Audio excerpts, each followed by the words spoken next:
certain level of society, I mean, if you're rich as Midas because you clean latrines, nobody cares. And so these executioners often did real well with all their side gigs, and they were knackers and all these other things, but nobody wanted to eat with them anyway. Another weird thing about them is that at the same time they're these dishonorable beings that you don't want touching you, they also are kind of thought of as magical healers. Obviously, they know a little bit about anatomy. They also practice torture and keeping people alive to be executed. In fact, they probably had pretty darn good amateur knowledge. It's kind of tough to have the person do what they need to do in a way that doesn't dishonor you, but people went to them as healers. They also had another side business, and this one of the weird parts of the era left over from the Middle Ages. They could sometimes sell a little blood on the side.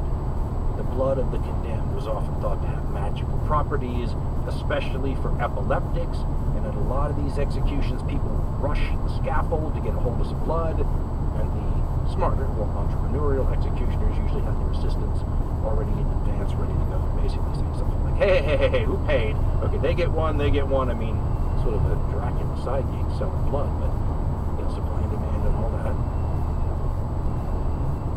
Supply and demand is not a bad way to describe sort of the process that led to the decline of these master executioners, these master craftsmen. Because as the 1700s, go on, you get to the latter part of them, these executions become rarer and rarer. The numbers are actually published. Prussian records, the records in the Netherlands, the records in Paris, and you're seeing single digits in some places and sometimes, right? There's no reason to have a full-time executioner on staff, and there's no reason to have a lot of them, and so they start declining in number.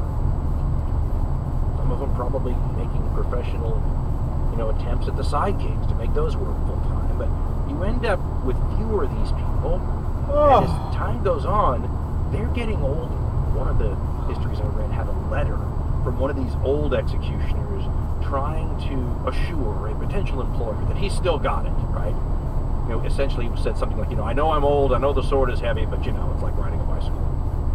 But it's a sign that fewer and fewer of these people are even around. The ones that are around are getting old, and they're not exactly, as they say in boxing, to rest is to rust. They're rusting. And it's part of the reason you see more and more botched decapitations during this period, which was a significant problem. And as we know, being people, if you have a significant problem, we're going to try to invent ways to eliminate it, and that's what the guillotine was. The blade that drops down the scaffolding and separates a person from life to death in the blink of an eye, literally.